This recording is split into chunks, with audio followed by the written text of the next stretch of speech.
rationalization for being insane and staying there. Oh, I totally agree with that, Mars. But, anyhow, it is prettier there in the summer, I'm sure. Well, the fall colors are incredible. Though. That's right. I was showing the other boys just moments ago that my family got me a new mic for my birthday here. Oh, how nice. Let's see it. That's right. I can start doing my voice again. Do the radio voice. Oh, wow, that's a big That's one. right. Yeah. I know. I got big Well, it balls. should have Big one of balls, those buddy. little sound stop things on it, shouldn't it? I don't Like, know. I haven't investigated it yet. Ball on it. It is. looks like I a got big, it like an hour ago, so I don't know. but it's beautiful. Big as people. And happy birthday, belatedly. Well, no, it's on the weekend, so I'm just Oh, did you? just starting early, man. I got you. All right. Happy birthday day.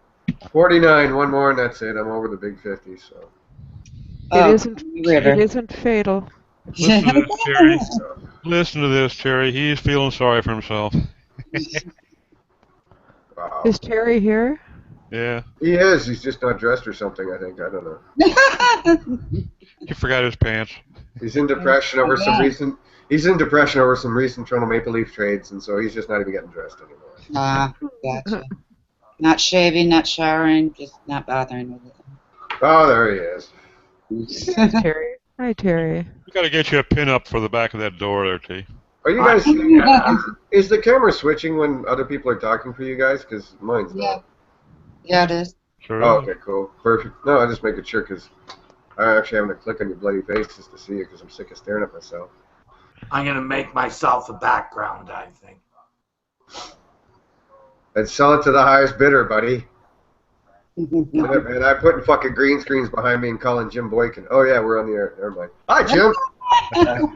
Forgot about that. I did click that button a while ago. So. Oops. Yeah. Oops. All right. So Terry, where are we going today, sir? Well, today we're going to talk a bit about citations and cleaning up the NAP, that sort of thing. Right. Most of what I want to talk about today, I actually came across a really good slide show by Darren Shaw, who was, it was some event.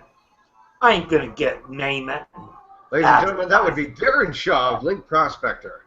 Sorry, man, I'm going to send him an invoice for that later. Yeah. Yeah. I forget the name of the conference it was from, but it had most of the stuff that I thought of goes really extensively into how to use Link Prospector to do all this, which of course is the best tool to use besides the one between your ears. It will save a lot of work. On most cleanups, I use Link I Prospector. have to ask, dude, we've been telling people to use this tool for years. How's that been working out? Yeah. We just keep going on about that. It never seems to work. Well, you know, People were lazy. saves so much time if you don't have to copy and paste what's in the SERP into CSV. That's like where all the time goes. You know.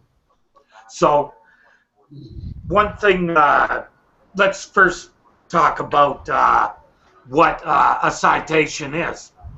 Some people don't really distinguish sometimes between a link and a citation. A link is, you know, it has different discovery method. So, you know, one is discovered because it's in the element. It's a link. The other's found by just indexing the page. So they're treated differently. One's trusted more, and it probably has a bit more in the weighting of rankings. But there's so many signals there that who knows these days. I found that. I hate to use the word correlation, but I think to a degree that's what a search engine's doing with non-linked citations. It's a correlation of this entity to this concept and this location and this and that. You know what I mean? So in their eyes, I think, you know, it's probably the wrong word to use, especially in the SEO world, but it is a bit of a correlation. Again, it's like addresses. You know what I mean? I've seen patents where, no, wasn't it? I think it was the testers, wasn't it? It was the Google Raiders Guide that they were saying that if you find this location information here, and then you find a different location and a different for the same entity, then the trust level kind of scoring would go down on it. So Yeah, it was also I think in the Raiders Guide they told them to check the information in a few places to make yeah, sure. exactly, and that was part of the section on it. That to almost verify that entity, geographically or whatever, and if they saw different information in different like local directories or whatever, you would dampen that trust score on that one or the quality score.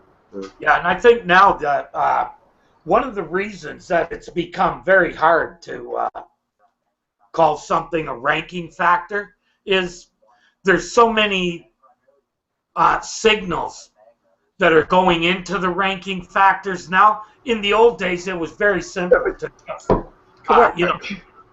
how many people even know the difference between a signal and a ranking factor? You know what I mean? Like a signal and a ranking factor. And maybe that's where I should quickly go over that as well. As a title is the ranking factor, because when you make changes to the title, you're gonna see you're gonna see the rankings change in most cases. Whereas a lot of things, it takes time and whatnot. Whereas a title change will show up as soon as the site is indexed. So often very quick these days. I think maybe in a simplistic view, we could explain it that signals are what feed scoring into the ultimate algorithm that becomes the ranking factor. You know what I mean? So the ranking factor signal is based upon all the various signals that come into it, so to speak, right? So those, aren't ranking factors on their own. They're also classification signals. You know what I mean, Terry? Like, we love to talk about old Majestic. Well, they're basically tick boxes that, it's kind of, the more boxes you can tick, the better it is. So that's why when we were talking about local the other day, that, I tried to list all the signals that you can use to manipulate. I don't know any other word other than manipulate, because that's what you're doing. Rankings on for a location. But to move on, so the citations are non-linked. Usually there's a link around it because it's a listing of some sort usually. And, the citations have different, how can you say, values as well. Like a citation from Yelp and a review from Yelp are much stronger than some directory out there, especially, if it's not a niche or can be a topic. So essentially, authority equity is passing through the citation based upon the location. Right. Wow, that almost sounds lyrical, man. You can write a song there. So yeah, for sure. But again, that smaller directory might still be of value if it's clean and you've checked it out, because when we get to that confirmation kind of signal, again, looking for that address in multiple locations, that's where it becomes important. How much equity it's going to pass itself authority or trust-wise, that could be certainly not the New York Times. So yeah, for sure. And like I always used to say, I used to say to SEOs years ago when we were trying to teach this shit to people, I used to say to them, would you rather have your company mentioned in the New York Times with no link, or not have it mentioned at all? Because everyone was so like, well, if it doesn't get a link, what's the point of it all? Kind of attitude that used to live in SEO. That's how I used to try and teach citation concepts, and people go, well, of course I'd rather have the mention. So, well, there you go. That's the value of a citation to a search. If they want to go to your site, they don't need a link. They know how to use Google, which is even better. Which is right. Query data. Now we got query data into Google Trends that were peaking. So, yep. Thank you.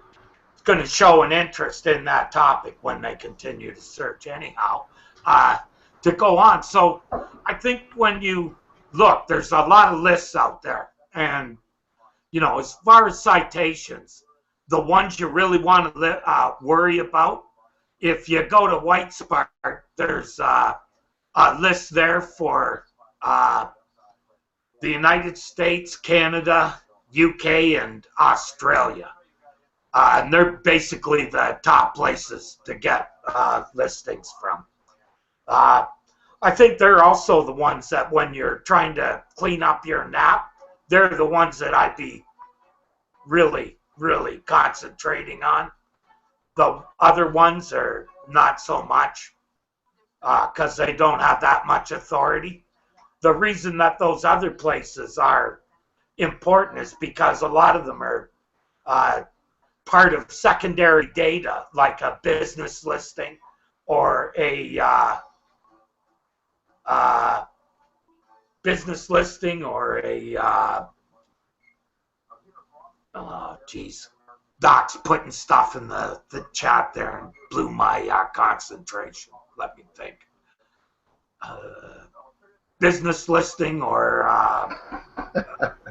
yeah, right. Yeah, come on, man. You got to be able to do 5 things over here, man. Review sites, that sort of thing. But the best thing is when you're doing local is to find directories that list local businesses just of your area. That's one way that you can build up your local visibility and also send those local signals. And when I'm looking at directories, those are primarily the directories that I would look at in any campaign. The other ones, there's a few of the really, really old ones, like Gimpsy and Best of the Web, and there's a bunch of them. Those are really good So one thing you can look at is if it's before, I like to say that any directory that was out there before the Florida update, because that's basically when everyone hit the directories like major, because that's when people realized you had to have all these links from directories because of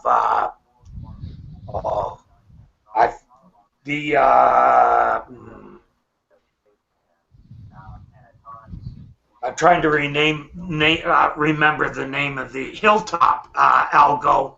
Basically, was the first attempt to categorize websites, because then they could take the ontology from the directories and apply it to the website. So that was kind of the first time that Google tried to categorize sites. Now they're doing it using semantics, basically. And I don't mean semantic language, I mean fucking words. Excuse my English.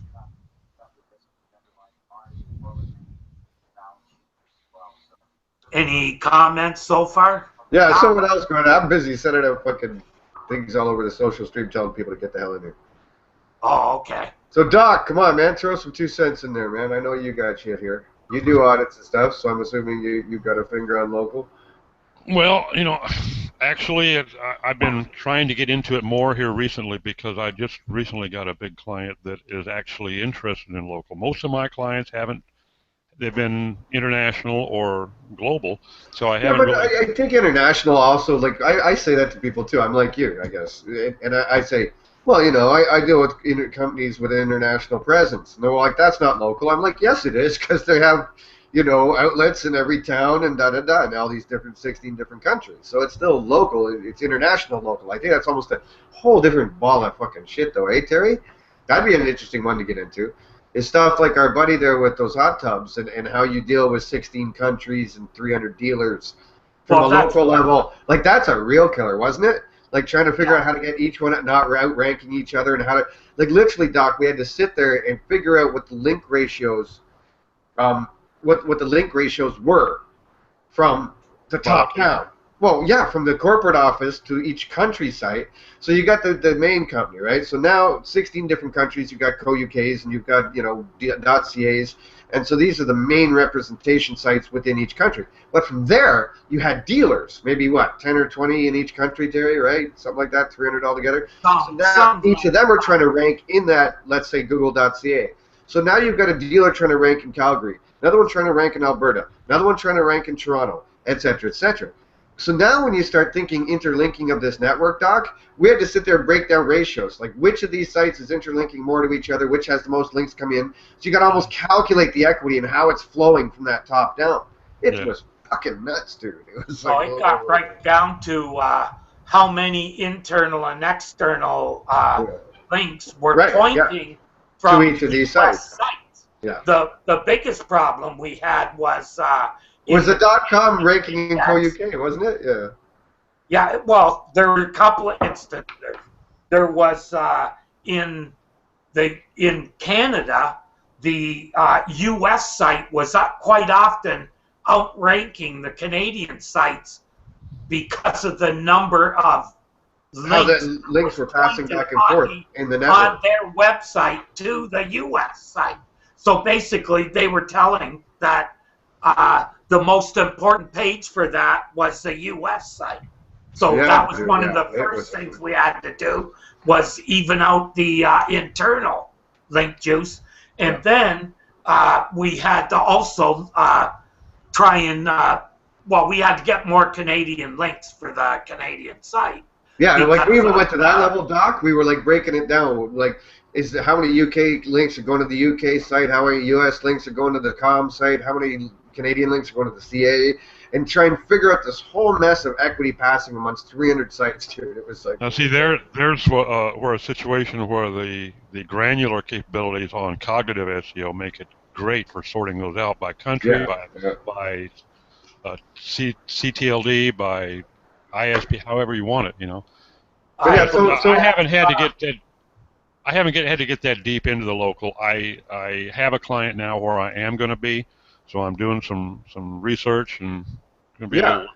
You ever run into stuff like that, man? Hit us up. We got lots of pain involved in that process. Yeah, I think Doc. We'll share it with you. I'm pretty sure in Majestic they list the country that the website is in too. Yeah, they do, but the beauty of cognitive is you can actually sort it by that. And all our love to Dixon at Majestic, since he's a friend and he's always on the show and stuff. But cognitive probably has a better interface, don't you think, Doc, for getting things out of it and a better GUI just in general? I think it's. I like it because especially for link profile analysis, you can really get down there and filter the way you want to.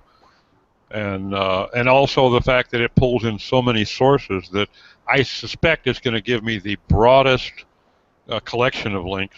And for the record, we still have discount coupons for Dojo members for both of them. So, for those who didn't know. Well, I've got Majestic, and I'm not going to let loose of it. I use it all the time. Yeah, Cognitive, I got a discount code for him that he gave us for the members. So. Let me know. I'll dig it up. Razvan, good guy. All right, so back around again, I guess. I think that again, local can be international as well, right, Terry? And it's taking that one site, what signals you're sending, and spreading that out. But kind of like you were saying, now you've got to go to a different level of internal links, external links, interlinking between all the sites and countries, and it takes on a whole new sort of approach. Well, that's why you have to monitor that stuff, because I strongly believe that one of their signals for location, and especially country index, is the number of links from a country. Well, it's at least a place to give it a boost. If one's weak and you can do that, you can push it up. You can give it a boost for sure. Also, you got to remember, OriginNet and a bunch of them aren't assigned. They're assigned to the Google.com, right? They're the international index. They're neutral. So I guess we should hit the obvious, right? The location information, phone numbers, those kind of signals are the obvious ones, right? I was trying to remember your article here in my head, so I remember that was the first thing you were into. So yeah, there's a few things you have to watch closely, and that's one that I just reckon it to.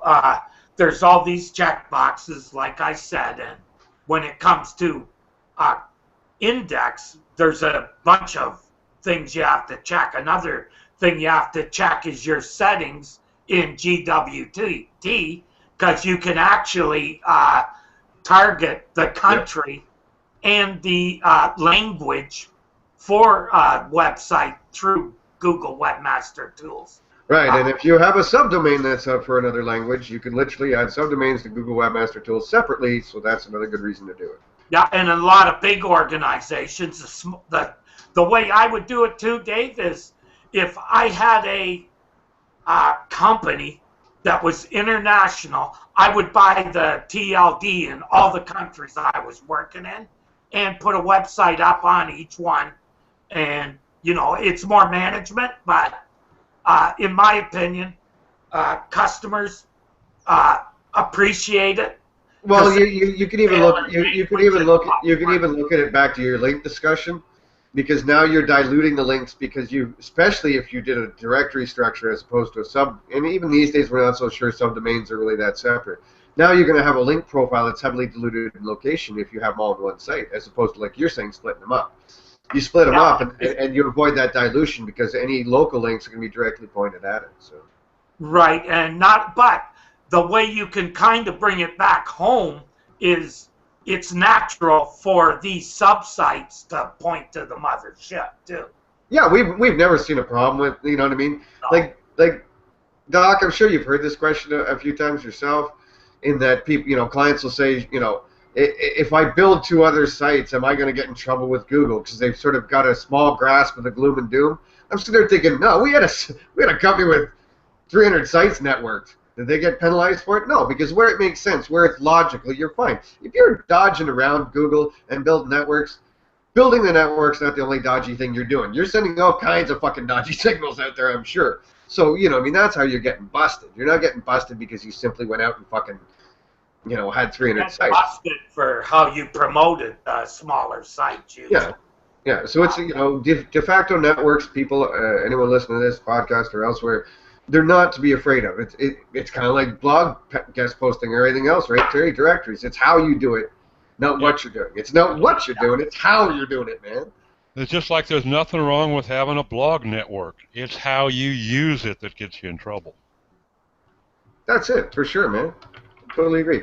So Before we move on from NAP, I'd like to make another point. All right. I keep finding clients that have totally forgotten about it. You've got to make sure that the NAP you're putting up on your site matches every single web presence you've got. People have old phone numbers or maybe an old address.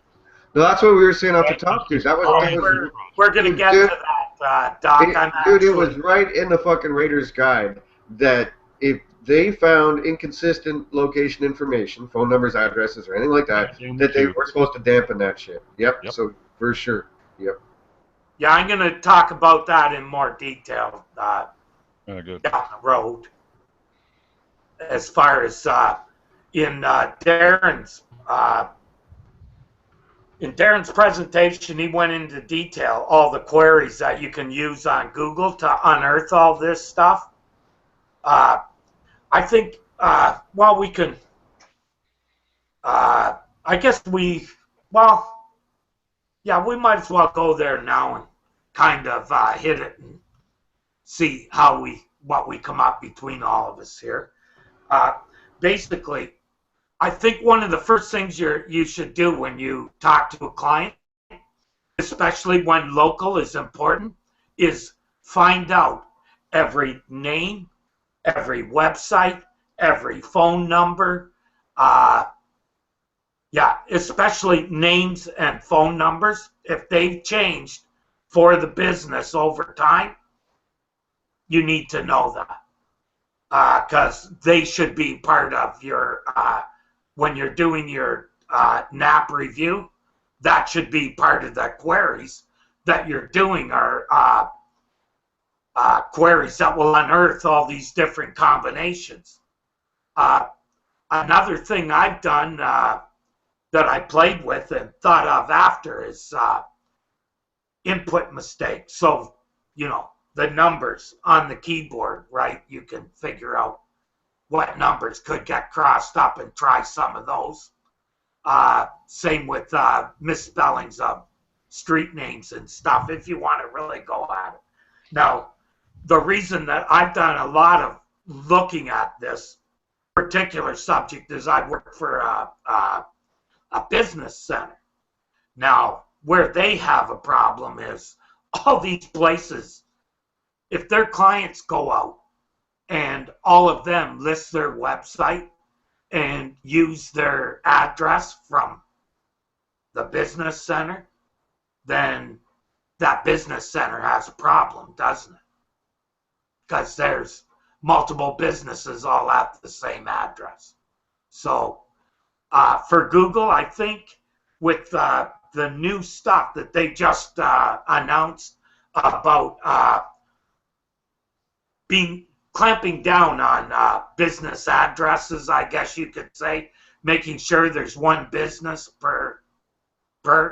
So I think if you're going to do that, know that you're going to have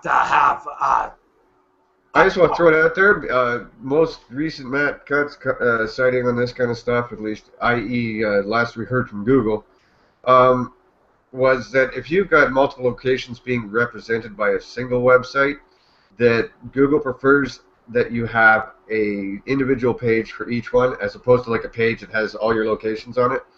The best case scenario advice from Google, as we heard, was to have an actual location page for each of your locations. Yeah, I'm thinking more of when you have multiple businesses within the same location. Yeah, it just reminded me. It just reminded me of that. That's all. Yeah, just take for instance myself. I run Pros, International Website Builders, and a couple businesses that no one even knows anything about, and they are legal. Yeah, I'm glad you qualified that, Derry. Yeah, well, my past, you know how it is. Kind of takes the fun out of it, though. Yeah. Well, I imagine there's. And there you go, folks. There's the most honest guy in SEO, really. I got nothing to hide. I've done anything. Any man that says, well, you know, with my past, doesn't give us the rest, but leaves you, the listener, to your imagination. Let your imagination run wild. Sure, running wild, yes, exactly. You can trust in the fact that when you hire Terry, he's going to tell you what he thinks.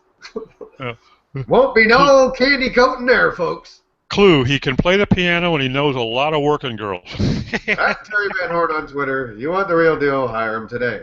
I'll be sending you an invoice as well as Darren later. Okay, onwards we go. Anyhow, yeah, so what I have to watch for there is that there's going to be multiple people using the same address. But I'm not so worried in their case, because if they were really strict about that, the biggest newspaper in Canada, government agencies, and other businesses would basically also be left out of the index. So I'm not too worried about those problems. Some of the smaller ones, yeah. I haven't really looked at it closely yet. That's why I'm looking now. That's fine. Well, one thing that came from Darren's presentation is that it's called? One of the local conferences and a bunch of experts rated that consistent NAP was about the third most important thing for a local website. So it's worth looking after those things, closely. Yeah, I know Darren makes that a very heavy focus on his intake forms. Yeah, and somewhere when we post on here, I'll drop a link to the slideshow.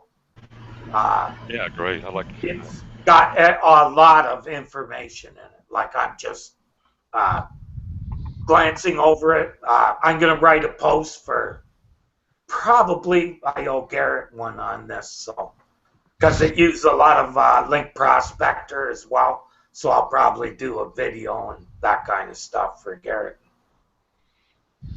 Show what some other stuff I learned. All right, man. Where to next?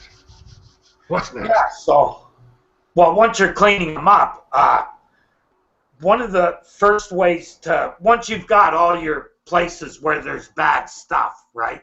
So you found that, say someone had 2 or 3 different addresses for their business, and like in my case, there's probably been 4 or 5 in 20 years, so I've moved around a bit, city to city too, so that makes it even worse. And with more than one phone number in Toronto. But I change. One thing I do is on the site, I always make sure that the naps are consistent with where I am currently. So, you know, if you want to come and get me, I'm here. I ain't hiding. I shouldn't. I should really not have said that, Dave? Someone might take me up on that. Yeah. Well, hopefully neither of us have stalkers. We should be all right. Yeah. But yeah. Or just people, you know, it's not like I'm a real nice guy all the time. Might be people want that, but It'd be hard to find me. I don't put my address on my websites. I don't put, which I guess there's a point for you folks, that there is an inverse understanding of geographic signals, meaning because I have a business that I work internationally, meaning anybody who gives me money, I work for them. I have an international business, Doc.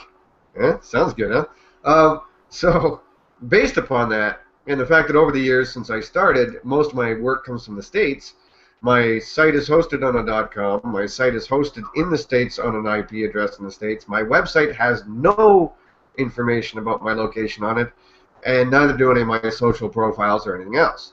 Like, people see my social profiles, and you know, I put silly things in there, and people think I'm trying to be funny. But at the same time, because I'm a search geek, I'm also making sure that anywhere I go, I'm not sending any kind of entity attached, because I'm attached to my company. So I'm not trying to send any location information ever anywhere. So what happens is I'm far more ranked in Google.com than I am in Google.ca, regardless of the fact that I live in Canada. You know, you can still, understanding the signals you're sending can still, you know, be important even when you're not targeting a country. I don't want to be stuck in Google.ca because I'm not going to get any work that way. So there you go. But the other side of that was if for instance, for some reason you really wanted to target the market, focus on the market in the UK, you could pick up a host in the UK. You could do the same thing, tying yourself to a co-UK. Well, that's right. Yeah. Or you want to go another step is create an entity like our persona, like we would do with a ghostwriter or something, right? And so have that entity of that location, you know, make up some fake fucking address on their social profiles that's in London or where the fuck ever. And the same thing on the company. You could literally target, if you know signals, you could live here in Canada, and just like you're saying, I could build a brand for my company, Verb and whatever, and make it look like we're in the UK, or that we have an office in the UK.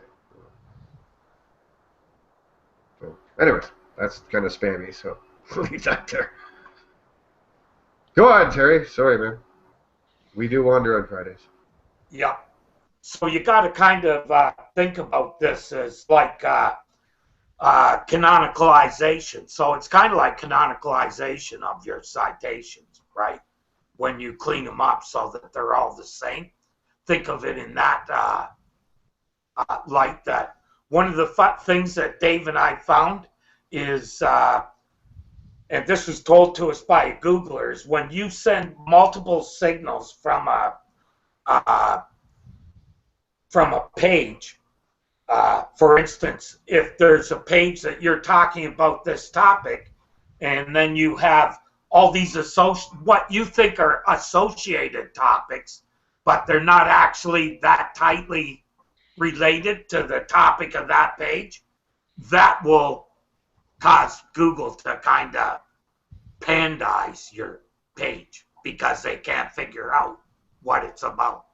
And it's actually part of Panda. That was told to us by Google. So that's why they're so strict on the canonicalization and why keeping this stuff all straight and straightening out your naps is important. Now, importance, there's always priorities, right? So that's where I like to start with any project, is always prioritizing tasks. Like, for instance, after I do keyword research first, not only because it's the cornerstone, but knowing what priorities each keyword has, right, also helps me to do the right task first. So, you kind of meld the priorities for the client, which will, usually number one is make more money. But after, when you really discuss things with the client, you'll find that they make more margin on certain products. So, it's always good to prioritize what they're going to make more money on. So, don't just look at keywords. And to this day, dude, I still get, you still tell that to, I still tell that, I did it this week. Remember I was sharing that conversation with you on Skype? Yeah, those guys, I was talking to them about that concept, and they were like, yeah, that's a good idea. It's like, oh, really? Yeah, wow, what a concept. Yeah, let's focus on stuff that makes us money, or end-of-line stock that we want to get out of the warehouse, or. These are the keywords, you've got 4,000 products. What did you think we were going to do? Try and rank number one for all of them? So we're going to spend $10 a month on each of these keywords, or less, or less, or less? Yeah.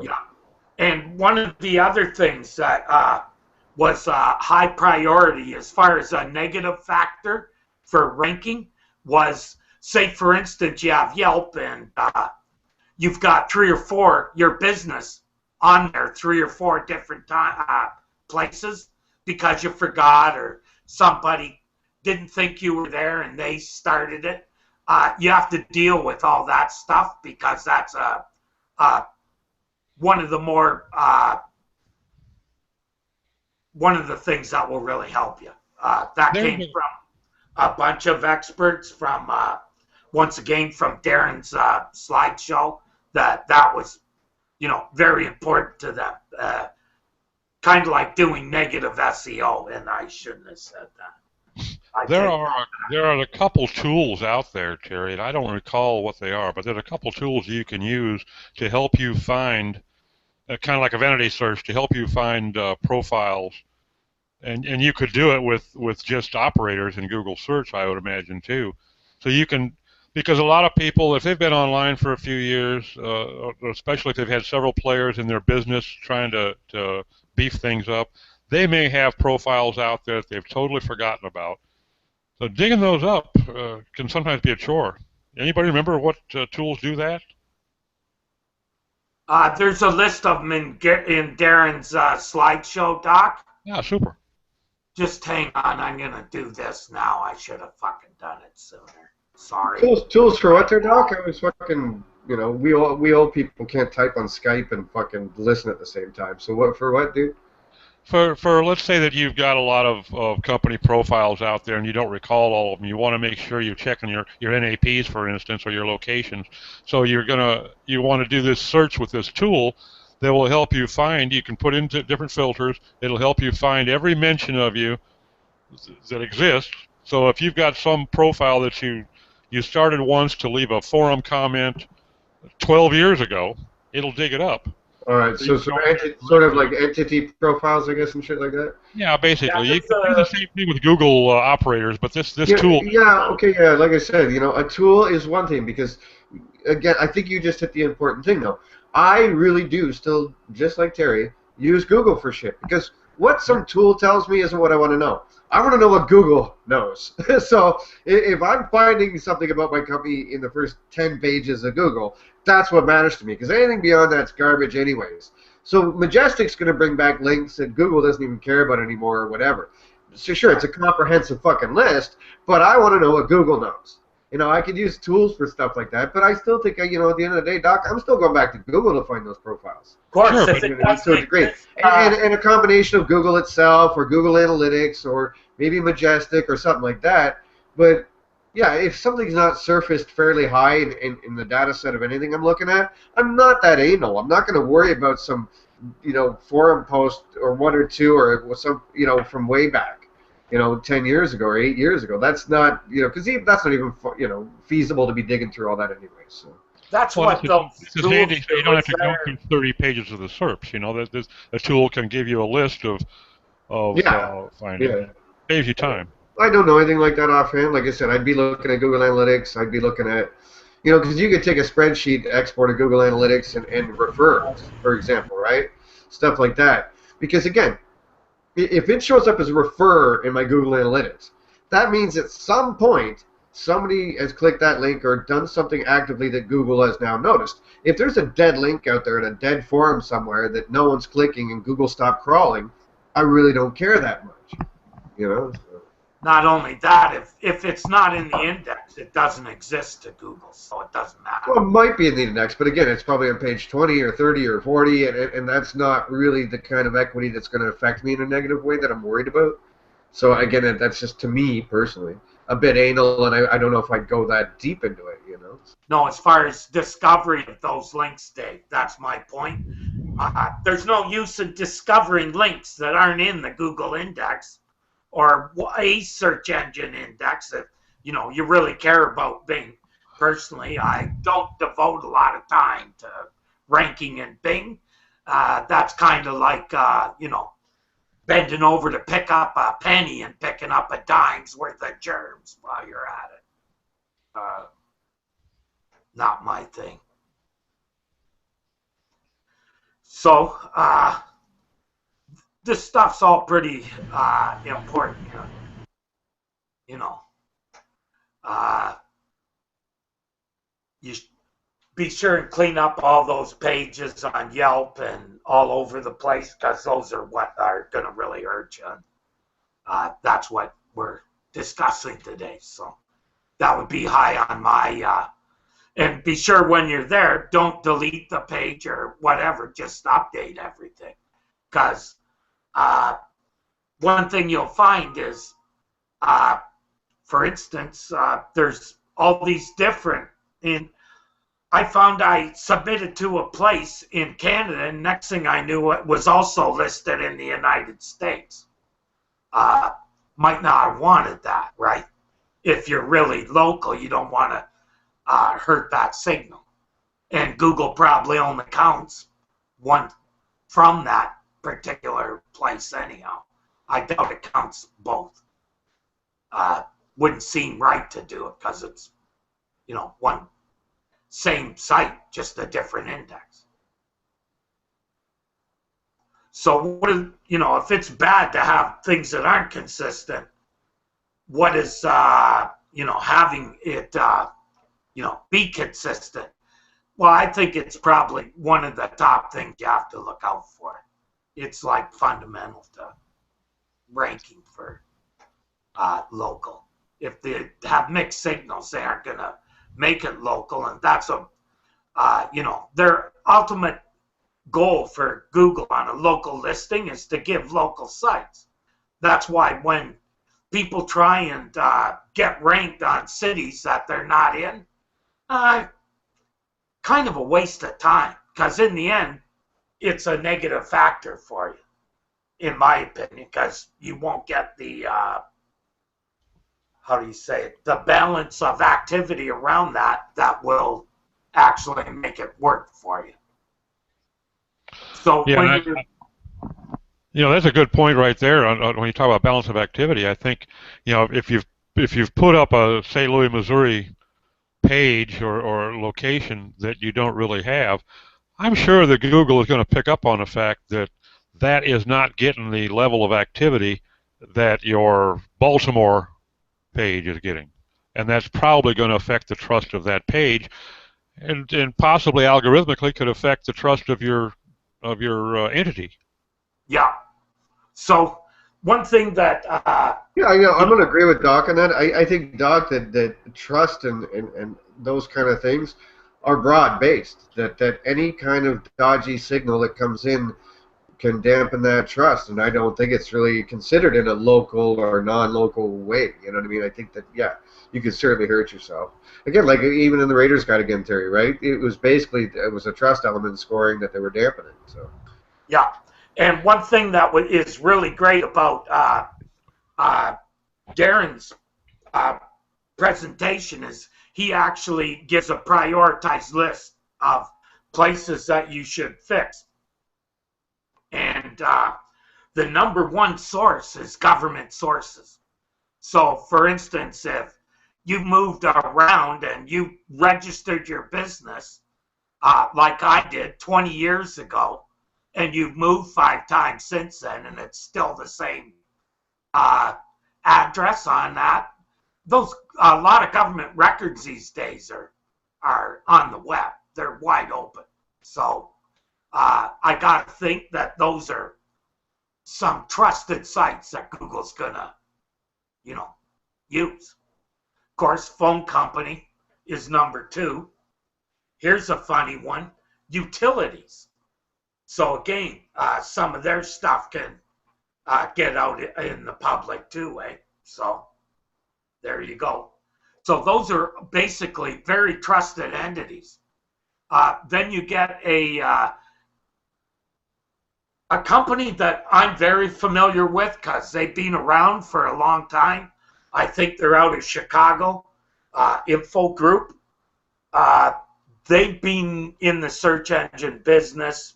They started out as like a meta search engine way back in the day. But they basically now aggregate data from all over and have some niche search engines and stuff. So that's, so far we have government sources, phone company, utilities, Info Group. And remember that data from Info Group is probably published and used by a number of these listing places as seed, right? So they use Info Group's data to seed it and then work from there, right? So keeping your NAP straight there is important. Okay, and remember also that for the phone companies, they're really important because for many years, Google has used the Yellow Pages sites and stuff as kind of like filler results when a search seems to have local intent. Same with Kijiji and places like that here in Canada. I don't know well, there's lots of equivalents to that stuff in the United States.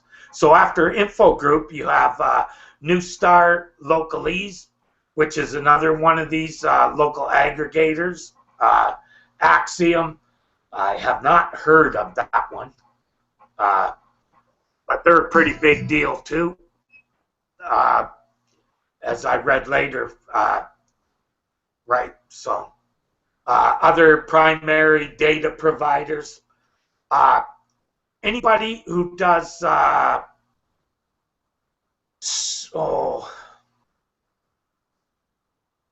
open source map places, that kind of place, I would say is another primary data provider. So any of those that you know. Another interesting one is after that they have Dun & Bradstreet. I would probably, in addition to Dun & Bradstreet, say that the BBB, Better Business Bureau, is probably another one that you want to make sure is good. And it's probably one of those trusted sites that if you want to send some good signals, those are probably places worth, even paying a few bucks to get into them. Factual. I've heard of this one.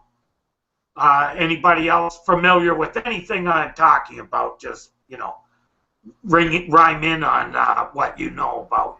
Then. Sorry, we're having an internal dojo family emergency at the moment. Oh, okay.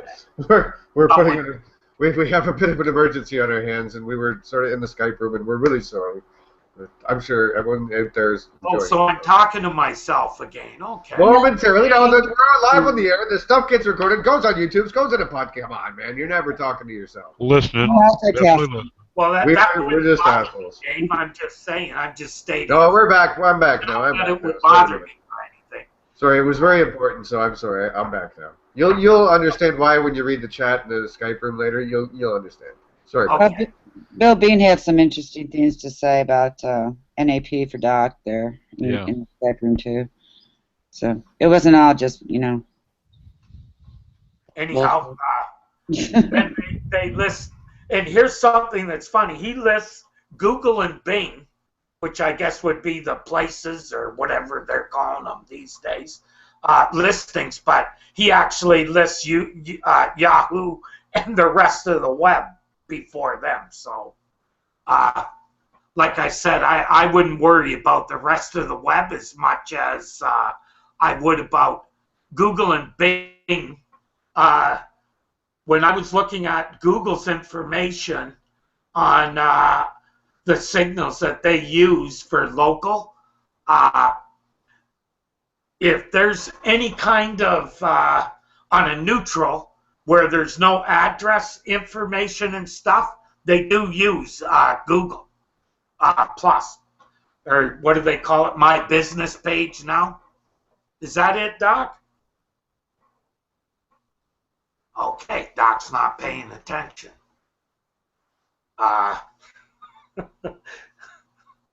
Sorry, I was muted. Talking to myself, I'm No, sure. I said, yeah, I believe it is called My Business, Terry. Okay. I was just checking to see if you were paying any attention. I do. I was muted. I think isn't it just like Google Business or something now? I don't know, because I know at the top tab of when your Called C+ My ones, Business it says now. My Business, so that's the actual name. Okay, there you go. They say it's my business, like in it meaning yours, but it's all their business. We all know that.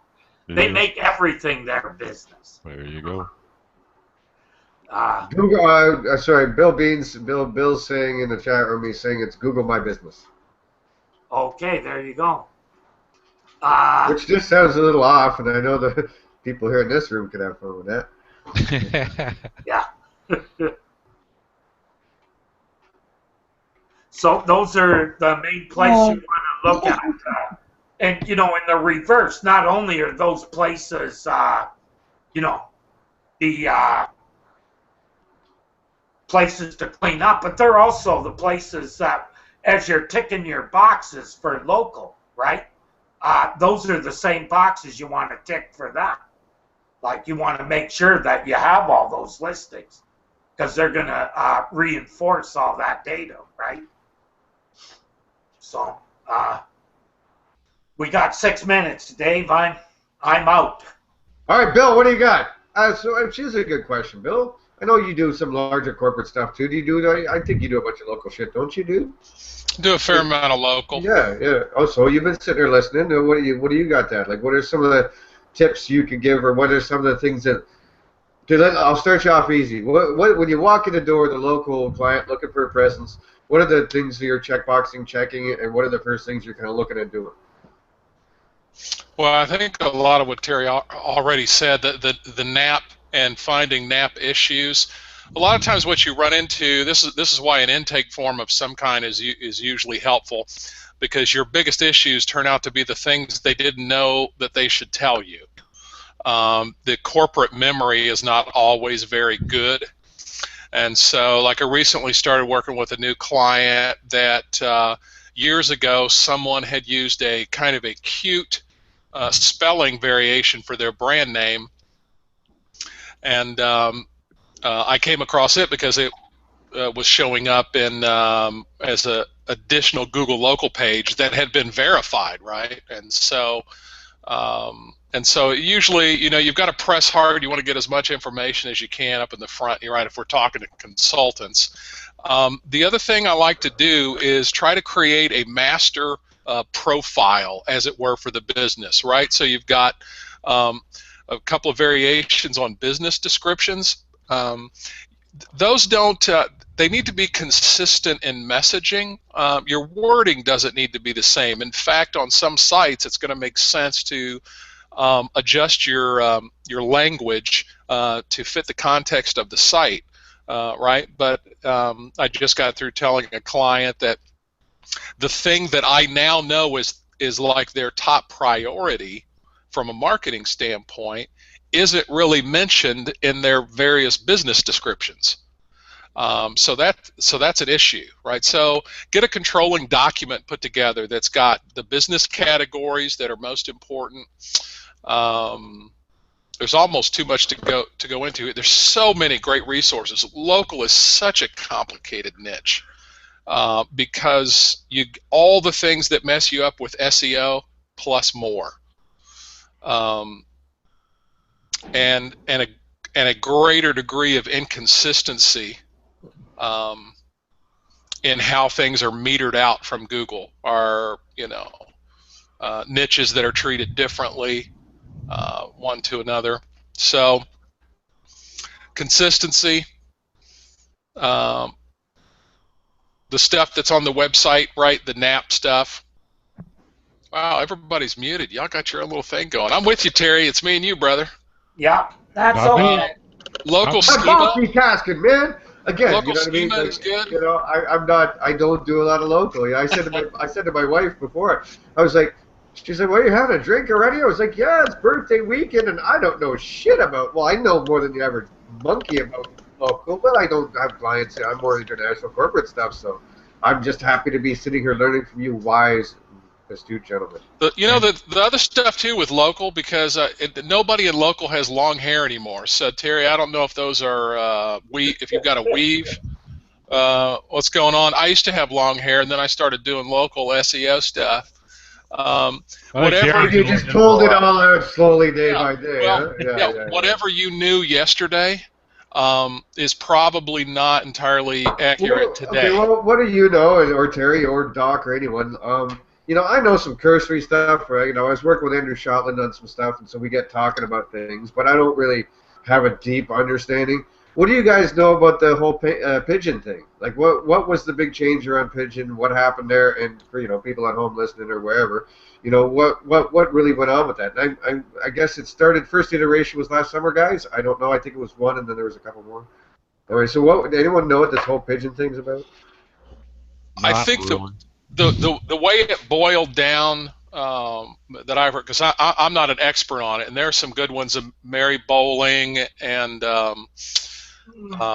Linda Bouquet. There's different ones that I think. Oh yeah, no. See, I know local guys, and we sort of talked about it in passing, but it was all kind of Greek to me, right? Well, I think the consensus. Because they're like blah blah blah, and I'm like, fucking. What is he talking? One of the biggest things was more of an alignment between the organic signals, what we understand as the normal organic signals, lining those up with the local, so that there's less a disparity or a gap between those two things, so that your website organic search signals play a bigger factor. So you get it was more of a knowledge-based kind of application as opposed to the 10 packs and 12 packs and 7 packs we used to see. Because that's the one thing I did get is they were saying that like those 3-pack, 4-pack, 7-pack universal results were getting less.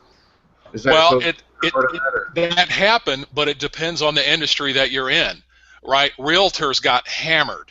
If you were in the real estate stuff in the States, we've got an attorney client, a local attorney client, and not even for all attorney practice areas. Some more than others, as far as queries that used to turn up a 3-pack or a 5-pack or a 7-pack weren't doing that anymore. We've got some local niches, right, that they got rid of the carousel. But now you get like a 3-tiered answer box. You get a 3-answer box instead of local listings. You're getting what we know as the answer boxes, right? And I think Mike Blumenthal said that what he's seen is somewhere around 300 kind of query spaces that are getting that type of result. So you get such a wide variation of the SERP layout in local. You really have to watch it. There's a great tool that I've started using for capturing snapshots called Visual Ping. They recently did some upgrade to help with local, so that you can set your locality when it's doing a snapshot. And there are some industries where getting a shot of the SERPs. Okay, well, you've been around long enough to know that now that you've mentioned it, you're going to have to go to the event page and drop a link. Just saying, you know. All right. Mention the tool, you gotta share it. So, Laura, you did some research on this, did you? What was like the high-level overview of what people were saying when you were researching it? Well, it was like Bill was saying. Some industries just got shit hammered. Oh, excuse me, and others did really well. Yeah, because we never swear around here. Oh no, and and We care. the three-pack results replacing carousel was the two highlights. I mean, this was several months ago, so I'm stretching. Yeah, again, like I said, I've talked to friends in passing about it that, like, you know, people that work in, like, Darren or whoever, but, you know, I'm not that into that market, so it's like he talks about it, I go, ooh. Yeah, you know. Yeah, I had to research. That's how the Rolodex works, right, Terry? Yep. He was coming to me for advice on corporate stuff, and if I need to know about local, I'll just go ask him. I don't need to know. So. Well, there's only so many brain cells we have here, you know. Sometimes it just gets crowded up there. All right. Well, where to, people? I know. Let's talk about stalkers. No, I'm just kidding. Wow. Wow. I'll just not do that right now. Yeah, that's just too freaky. That's weird. Yeah. All right, Terry, have you got everything out from your article yet? No, I could have went on for quite a bit longer. Yeah, well, I think, you know, let's consider the whole out. I know part of that article we had the outreach angle. Well, I didn't write it. Anyways, you know, I wouldn't mind going towards that kind of shit. Okay. Like, you know, we did talk about that in the show a little bit this week too. That you know, and it goes back against the link building. But even if you're looking at various, you know, places to place content, so externally placed content, Doc, you know what I mean? Like, you're part of the content strategy. You know, are they, you know, is it a generic site? Is it, you know, or is it a site that's located in an area or talks about a location or is sending any kind of signal? So I think that was where you were getting at, Terry, that you can't just if you're trying to geo-target, you can't just blindly throw shit out there either, no?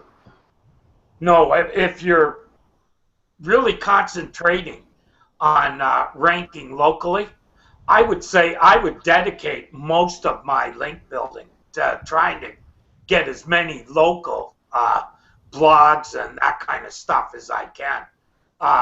For instance, there's a local blog. Like we were saying, like I was saying on Wednesday, though, like even if it's not, because not a lot of blogs have those signals, meaning, you know, not a lot of blogs put their address and shit on it for good reasons, because they can write about shit and no one's going to come in Louisville slugger them. So blogs often tend to be more about topicality, no? Wouldn't it? So obviously, maybe hosting.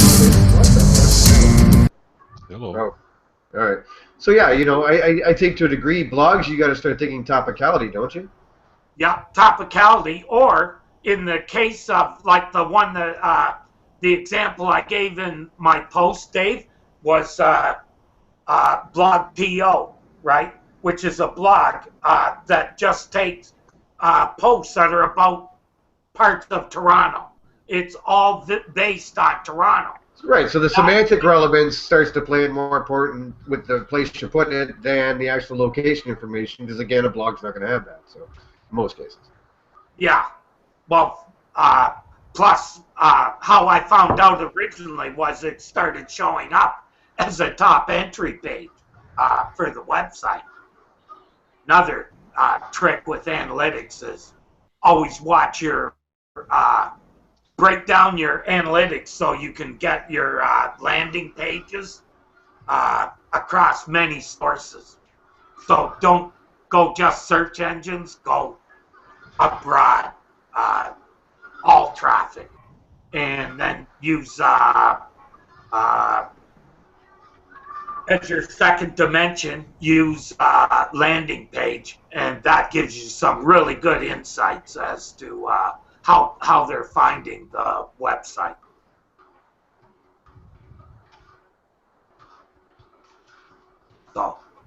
again, those local blogs really help because some of them will send some pretty strong signals. That site, you start doing, it showed up in my particular results 3 times for very good niche terms that, locally you want to be ranking for. So Yeah, Bill, David, Mim, Darren Shaw, Andrew Shotland, and Mike are the ones we're trying to get on the next Search Geeks. We're going to be digging this deeper, so yeah. That's quite a lineup. Yeah, if we can get them all, it'd be awesome, man. So we're going to try and do that. Oh, we always get a good lineup. If I'll get Andrew. He's about a month and a Andrew's half. awesome. He's very awesome. Yeah, that'd be great. Andrew Shotland was bugging me a month and a half ago for about a week on email about some, so that's it, Bill. You just trade advice with people, That's what it comes down to. Advice becomes a commodity, eh, Terry? Yeah. So, okay, Andrew comes to me for a week. What? I got this client. Could you look at this for me? Could you do that? And then you put your chits away, right? You wait till one day I get some need for Andrew, and it's like, there we go. So yeah, that'll be fun. Well, our last one, Terry, Mike Blumenthal was on, and we just sat back and watched. Yeah. Let Darren and who else? Mike. It was Mike. Oh, it was Mike and Darren. Oh, Mike Wilton, right. Yeah, it was Mike Wilton and Darren, yeah. And so basically what happened, Bill, was, well, since, they're very good local guys in their own right, but they'd always looked up to Mike Blumenthal, so we had him on the show, and we didn't have to come up with any really good-sounding questions, because the two of them just kept needling him for an hour. It was like, well, Mike, what do you think about this? And that, Terry and I were just like, this is great. Great show. It's like getting Aaron Wall and Rand Fishkin in a room. Just sit back and watch, man. And Josh. No, I wouldn't put him in a room with. He doesn't even deserve to be in a room with those two people. As much as I want to, we might say about Rand here and there, like he's miles above that guy. I love Josh, but he's just got to put the time in, Yes, we're on the air, so if you're out there, Josh, I love you. Which Josh are you talking about? Bashinsky. Good guy. He's just got some time, he's got a ways to go. All right. 2:08. We're past an hour, so we can just open it up and do whatever the hell we want now. Yeah. One of the big things with local that makes it tricky is the apparent ease from which you can do things. Whether Google is marketing stuff, sending stuff to you, or anybody, it's really easy for small business owners to get in and just tinker with all sorts of things, and they have no idea that everything is so tied together, right? That's what most frequently we run into is somebody who for the past 3 or 4 years has done 10 different things because they heard somebody talk about, well, you should go and do this, and then they went and did that, and then they went and did their YouTube channel, and then they created a new Google Plus page with their YouTube channel, and then somebody from I'm not going to use names. There's a lot of vendors out there that still do like automation stuff at scale for local, and they don't fix any of your stuff. They just crank out new things, right? And and it's $100 a month, and they create a huge mess. And we normally tell clients when we get going, just assume at the beginning that everything that comes across your table is something that we would want to know about. It probably ties into something else you're doing online. Don't assume that it doesn't have anything to do with your local presence. Dude, I've often thought it's a great place to find clients. You know what I mean? I've literally been at like a store in the closest city to me, right? And I'm in there or a restaurant or whatever, and I have a great time, good service, good everything else. Then I go and check their Yelp, and I'll go and check their Google, and you find these unclaimed pages and stuff, and I'm like, wow, where's the manager? Who's the owner of this place? Come here. Yeah. Can I talk to you for a minute? Yeah, you know what I mean? I see that unclaimed page, and there's reviews, right? I'm like, nobody's saying thank you to these people. What are you doing? I think, if I was in that position, I think you could use it as a bloody sales tube, man. Get it to your cell phone when you're at some location that you've enjoyed the business or the service. See if they got that presence covered. And if they don't, hello, there's some work.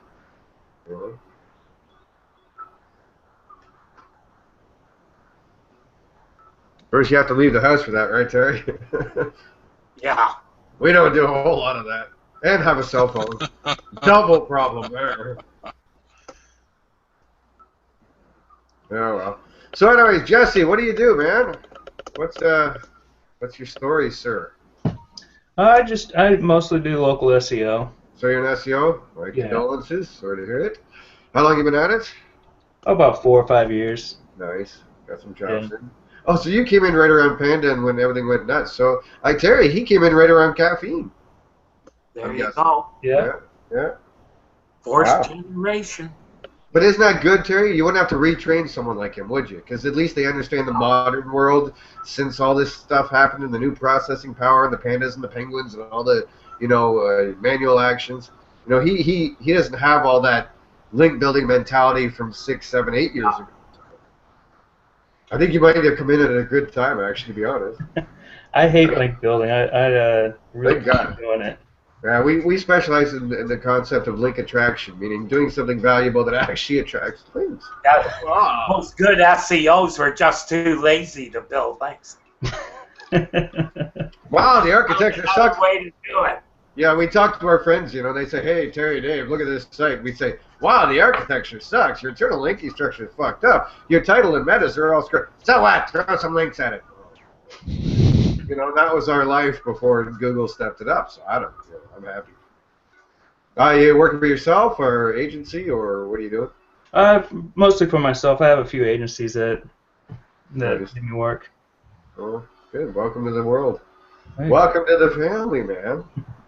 We are the sadly addicted. We even have it, like we were saying earlier, everyone here is in the Skype room we also have, and so it's not just Friday. We talk about this stuff.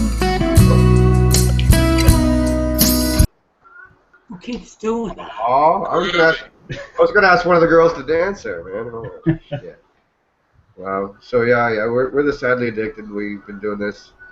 Terry's our leader, regardless of the sidekick tag. Still kills me, dude. But yeah, Terry, what? 96, dude? 96? Oh, I think he was 94. Something Really? around Eh? Holy fuck. So, there's my wife sticking her tongue out. There you go. Just before the internet. First HTML I worked on was 2. I'm 98 myself, and believe it or not, I'm considered second gen, so. They still called it they called the internet the superhighway. Oh, I forget what they used. The information superhighway. Yeah, that's outdoor. it. That's That's it. it. That's how. Yeah. Terry actually built ARPANET. He's just not telling us. Terry is Tor. I actually knew someone who owned ARPANET.com. Oh wow, how'd that work out? Jesus.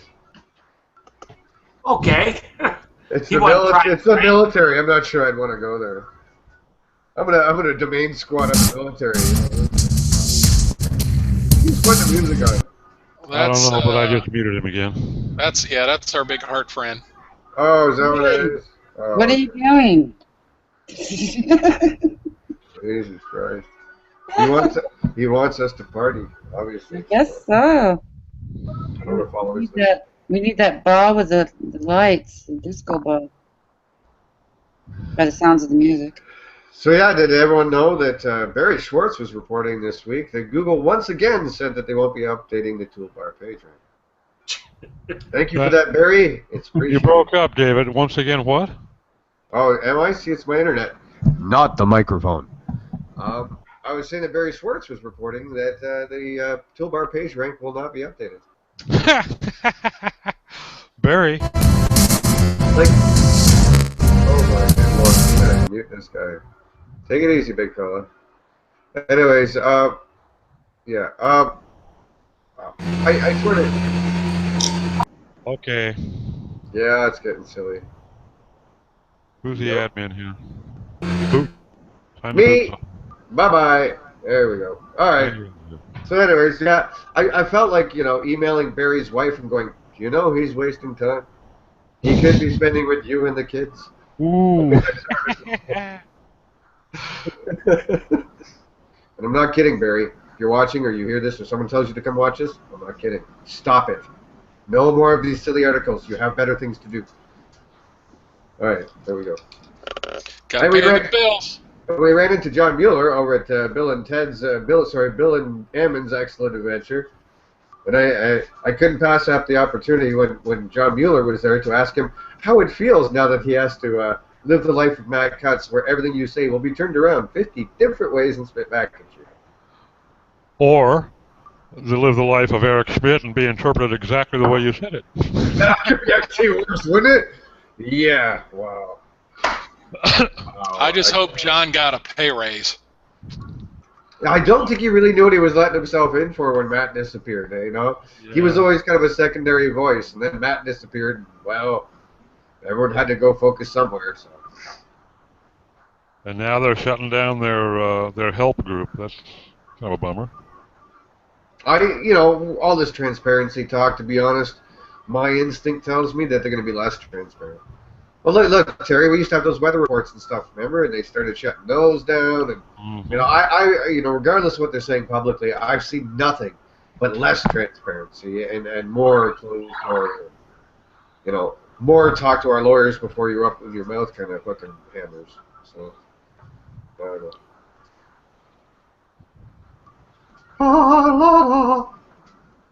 R.I.P. to Leonard Nimoy, by the way, folks. Oh yeah, bummer. Someone that Doc actually met and got to work with for a week or so. Wow. Is that so? Oh, tell the story, Doc. Tell the story. He was a close friend of a gal that was a member of our community theater group, and when we were in Texas, and he came out there to visit family, and she mentioned that we were starting up a new play. He said, I'd like to stop by and see your group. So he stopped by one night for a rehearsal, and we talked him into directing us for about 4 days. And the guy was a lot of fun, extremely intelligent, taught us a lot, just great guy to be around. And of course we were all in awe, I mean, this was when Star Trek was at its heyday. And he was on a little hiatus. It was kind of a trip. So my condolences to all his friends and family. Hell of a guy. Oh, that's too bad. Well, 83, he had a good run. Yeah. Mm. So, he left his mark. You can't say, everybody can't say that. Well, yeah, Captain Kirk's, 100 now?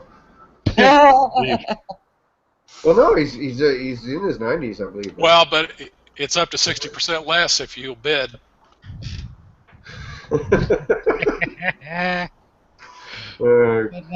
Touche, sir. Touche.